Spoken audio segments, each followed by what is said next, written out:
jingle bells, jingle all the way. Oh, what fun it is to ride in one horse open sleigh. Jingle bells, jingle all the way. Christmas के दिन Jesus यानी कि यीशु का जन्म हुआ था। इसी की खुशी में क्रिसमस मनाया जाता है। लेकिन सांता के बिना क्रिसमस बिल्कुल अधूरा है। बच्चों के लिए तो क्रिसमस का मतलब ही सांता है। सांता कौन है? कौन है जो यीशु के जन्मदिन पर बच्चों और जरूरतमंदों को तोहफे बांटते हैं? सांता खुद जीसस तो नहीं है, क्योंकि बाइबल में कहीं भी सांता शब्द का जिक्र आता ही नहीं है। अगर सांता जीसस होते तो बाइबल में कहीं जीसस के सांता रूप का जिक्र होता। वहीं क्रिसमस का त्योहार जीसस की मृत्यु के कई सालों बाद मनाया गया था। जीसस के जीते जी उनके अनुयायी उनके जन्म को त्योहार के रूप में नहीं मनाते थे, यानी कि वो जीसस नहीं थे जो सांता बनकर बच्चों को गिफ्ट देते थे। आज अपनी इस रिपोर्ट में हम यही समझने की कोशिश करेंगे कि अगर जीसस नहीं है सांता तो फिर सांता कौन है। यूँ तो इसे लेकर कोई पुख्ता प्रमाण नहीं है, मगर अलग अलग कहानियाँ जरूर हैं। चलिए इन्हीं कहानियों को टटोलते हैं और सांता को जानने की कोशिश करते हैं।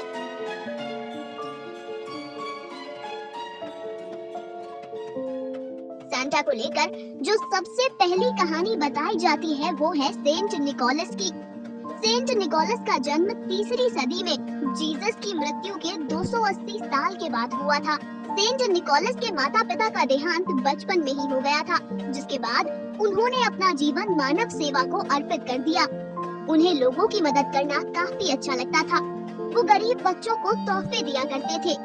सेंट निकोलस ही सांता है, ये सांता को लेकर पहली कहानी है। लेकिन इस कहानी में एक सवाल है। सवाल ये कि जब सेंट निकोलस लोगों की मदद करते थे, उन्हें गरीब बच्चों को तोहफे देना अच्छा लगता था, तो वो ये काम क्रिसमस के दिन छुपकर क्यों करते, जबकि बाकी दिनों में ऐसा नहीं होता था। बाकी दिनों में वो खुलकर लोगों की मदद करने के लिए सामने आते, जबकि क्रिसमस के दिन रात को छुपकर तोहफा देते। ये सवाल सेंट निकोलस के सांता होने पर सवाल खड़े करता है। लेकिन जो लोग ये मानते हैं कि सेंट निकोलस ही सांता है, वो ये कहते हैं कि ऐसा हो सकता है कि सेंट निकोलस ऐसा बच्चों की खुशी को दोगुनी करने के लिए करते हो, क्योंकि अगर कुछ भी अचानक मिलता है तो खुशी दोगुनी होती है। जी हाँ, ये है सांता को लेकर पहली कहानी। अब आते हैं दूसरी कहानी की ओर। दूसरी कहानी जो सांता को लेकर बताई जाती है, वो सुनकर आपको अपने कानों पर विश्वास नहीं होगा, क्योंकि ये कहानी कहती है कि खुद सैटन, जिसे शैतान या डेविल कहा जाता है, वही डेविल जिसे ईश्वर ने स्वर्ग से निकालकर नर्क में धकेल दिया था, वही खुद सांता बनकर क्रिसमस पर बच्चों को तोहफे देता है। जी हाँ, यूँ तो इस बात पर किसी को भी यकीन नहीं होगा, लेकिन इस बात को साबित करने के लिए कई आधार भी दिए गए हैं। ये सभी बातें, ये जानकारी आपको इंटरनेट पर बड़ी ही आसानी से मिल जाएगी। तो चलिए आपको बताते हैं कि सैटन को सांता क्यों कहा जाता है। दरअसल सैटन और सांता इन दोनों शब्दों में बहुत ज्यादा समानता है। अगर सांता शब्द के बीच वाले लेटर एन को आखिर में ले जाया जाए तो वो सैटन बन जाता है। दूसरी बात जो सैटन को सांता साबित करने के लिए कही जाती है, वो है क्रिसमस पर गाए जाने वाला गाना जिंगल बेल्स। कितनी अजीब बात है कि क्रिसमस पर जीसस का जन्म हुआ था, लेकिन क्रिसमस पर जो गाना जिंगल बेल्स गाया जाता है, उसमें जीसस का जन्म तो क्या, उनके नाम तक का जिक्र नहीं है। जी हाँ, जिंगल बेल्स में एक बार भी जीसस का नाम तक नहीं आता।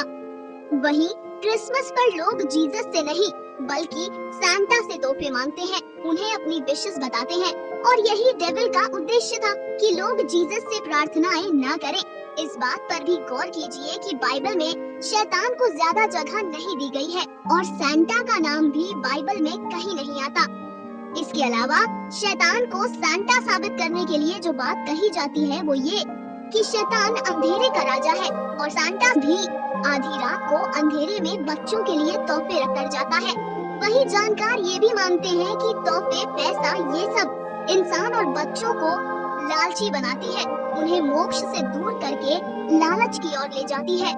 और लालच यानी कि ग्रीड बाइबल में दिए गए डेडली सिंस में से एक है। खुद बाइबल ही ये कहती है कि सिंस यानी कि पाप का सीधा नाता शैतान से है। कहा यह भी जाता है कि सांता सेंट शब्द से निकला है। सेंट यानी कि होली। होली का मतलब होता है पवित्र, और शैतान ये तो हमेशा से कहता आया है कि वो ईश्वर से ज्यादा ताकतवर और पवित्र है। जानकार ये भी कहते हैं कि सैटन यानी कि शैतान ने कभी भी बच्चों को नुकसान नहीं पहुंचाया है। शैतान को बच्चे बहुत प्यारे हैं, इसीलिए वो क्रिसमस पर सिर्फ बच्चों को ही तोहफे देता है, बड़े या बूढ़ों को नहीं। इन सब बातों को लेकर बाइबल के कुछ जानकार ये कहते हैं कि क्रिसमस पर जीसस से लोगों का ध्यान हटाने के लिए सैटन सांता के रूप में आता है, ताकि लोग जीसस का नहीं बल्कि सैटन का गुणगान करें, यानी कि सांता का गुणगान करें।